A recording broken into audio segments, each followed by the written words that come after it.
Hey everybody, welcome to FansRaise. We launched FansRaise to create world-class crowdfunding campaigns to help performing arts organizations find more and better opportunities for students. We know that a lot of performing orgs these days are fighting continually for budgets. They're trying to claw back funding they may have lost, and the goal and the mission of FansRaise is to help level the playing field and offer incredible performing experiences to students. So since you're watching this video, you probably fall into one of three categories. Number one, you're a director or an ensemble leader of a performing organization, or otherwise known, you're the boss. Category number two, you're a parent or of a performer. You're some sort of a program supporter or a booster. And then lastly, number three, you are a student or a member performer of an ensemble. So over the next few minutes, we're going to review how a FansRaise campaign actually works, how you can get the most out of a campaign so that your performing group can have the best possible experience and raise the most support from your donors. So first, let's quickly talk about why this works so well and what makes our model different from other online fundraisers. The first thing I want to talk about is email. Social media is important, and you will use it within your campaign, but the biggest factor that I can point to that will determine whether or not your campaign is a success has to do with email. Now you're probably laughing to yourself thinking, well, who checks email evermore? Well, we all do. Email is a part of everyday workflow for most people. Our approach is built on a coordinated email outreach campaign. So you think of it as a one-to-one request. So social media would be a little bit like opening up your window and shouting outside to the neighbors. A personalized email, though, is different. It would be a message to one single chosen recipient, like asking a friend for a favor. So which of those two scenarios do you think is going to be more likely to work the larger percentage of the time? Okay, so with that out of the way, let's talk a little bit about how a campaign actually works. We're going to take it in stages. Stage one, we're going to call the planning stage. Now, this is the stage where directors, maybe boosters, or your leadership get together and they decide to do an online fundraiser campaign with FansRaise. That's us. Hey, students and members and performers, listen up. This next section is actually geared toward leadership and directors and boosters. So while I go over this next bit, here's what I want you to do, okay? I want you to find a piece of paper and a pencil, or grab your cell phone and use your notepad. And what I want to do is, I'm jibber jabbering to them over the next couple of minutes. I want you to start to put together a list of 20 potential donors. These are people that you may be able to ask for a favor. We're going to need them for the next stage, but as I'm talking to these other people, you just do this in the background quietly, okay? Deal? Okay, grown-ups. So the only person that actually needs to find our website and register is going to be the authorized contact for the organization. That's going to serve as the main point of contact. This person is called the admin, and he or she can set up the user account with FansRaise. That admin will create the performing organization, what we call the org. Now, here's where it can get a little bit tricky. If you represent a single standalone ensemble, let's say it's an independent indoor color guard or a community theater program, then that's how your org would be set up. Many times in high school programs, they'll set up the entire music department or the entire performing arts department. Now, the reason they do it this way is that FansRaise, it's really cool. You can support multiple ensembles under one roof through the use of something we call rosters. Okay, so now we're in stage two, and we're going to call this the building stage. So in this stage, directors and admins will be building the campaign page. Students, performing members, remember me? Okay, we're back and I'm talking to you now. So as the campaign page is being put together, you're going to see an email in your inbox from FansRaise, and that will contain a registration link. With that link, you're going to click through, visit the platform, select a password, and then you're all set. Your email is now validated and you now have a member profile on FansRaise. Now the fun really starts for you. This fundraiser could actually be one of the easiest things you've been asked to do as part of your membership in your organization. But there is a little bit of work that needs to be completed so that the campaign can actually get off the ground. Performing members are asked to provide 20 contacts into the system. their information remains secure. So you don't have to worry about them getting spammed. You don't have to worry about anybody getting sold off on the lists. We don't collect any personal identifiable information. All we need is first name, last name, and a good email address. So why 20? Why this number, mythical number 20? Well, it's not an arbitrary random number that we just made up. Data suggests that the average young adult has about 20 personal relationships of varying types that would fall into a category of what we would consider a potential donor. For the purposes of what we're doing here, these are 20 people that know you well enough to care about supporting you. They also understand how important this activity is to you. So that's key. So the question I'm always asked, can we do more than 20? Well, I guess you can, but think of it this way. We do see people that overachieve the number 20.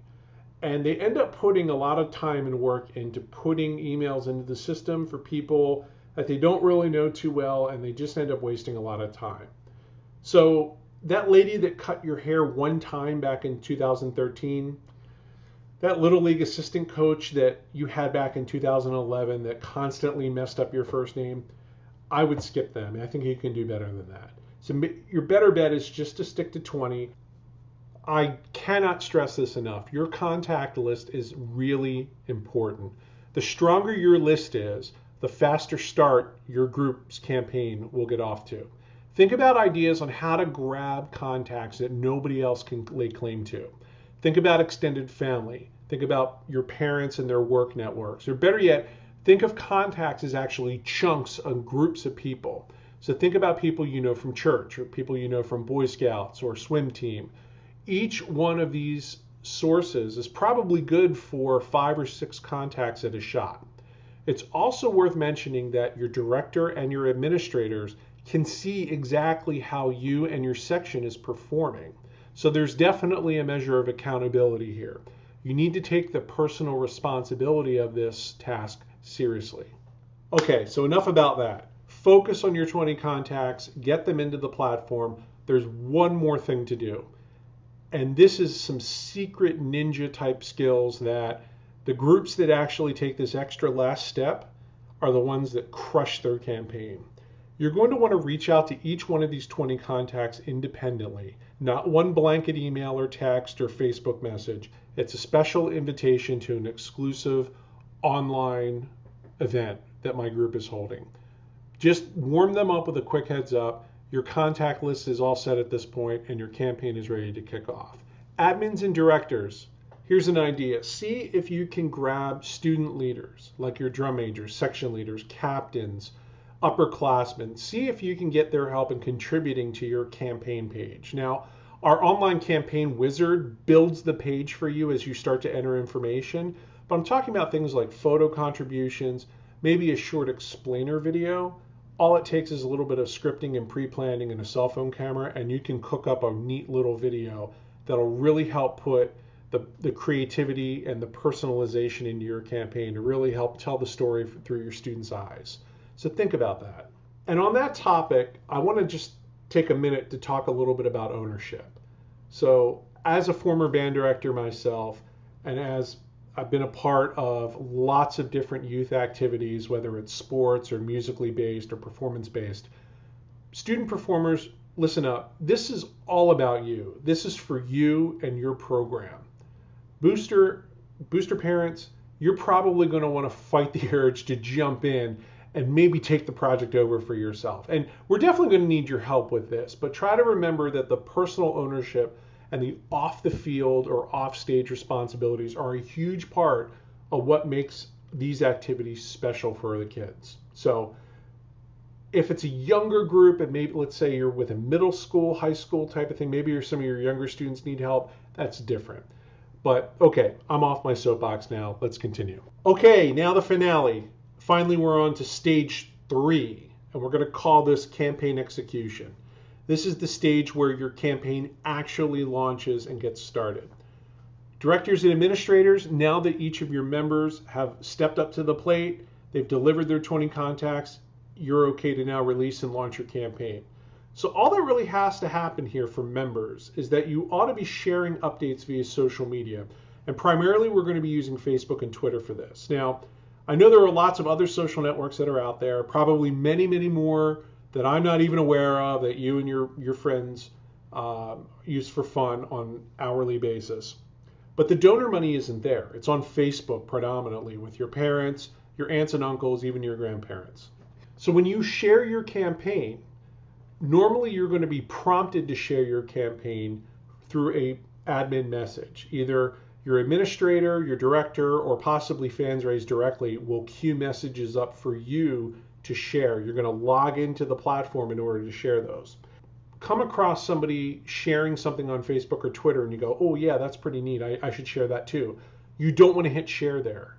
And it's very important to understand why. So if you share somebody else's page, you're actually sharing their link. You're sharing their unique member ID tracking code that's embedded into the URL, which means if somebody comes along and donates and clicks donate and throws money into the pot, you won't get credit for that. So we want to make sure that you're sharing from your dashboard, from within the FansRaise platform. That way everything tracks back to you. All you have to do, members, is just keep watch on your email inbox for posts coming your way to share. Remember to share through the platform. Don't just click on somebody else's link. Directors and admins, we will queue messages up for you, whether they're social sharing messages or they're email templated messages. And it's very easy to edit the content of those messages or to adjust timing. For instance, if we have a message scheduled to go out on a Friday and you think about it and go, we should delay that until Monday because then we can talk about the marching band competition results from the weekend. That's a great idea. And it's probably wise to hold that off until Monday. So again, that's pretty much it. At this point, you just watch the funds roll in via the campaign dashboard. So from the initial planning stage through the building stage into the campaign execution, this process is really designed to be easy and to save time in the long run, but also to deliver the best returns for your time and effort. So if you have any questions, it's easy to get a hold of us. So if you have procedural questions, general information questions, email us by all means at info@fansraise.com. Again, that's info@fansraise.com. Or you can just visit the on-site FAQs or visit our blog. In fact, it might be a good idea for you to subscribe to our blog just to get ideas, tips, tricks. So thanks very much again for your interest in FansRaise. We're excited to have a hand in your future success, and we're looking forward to working with you soon. Thanks again and have a great day.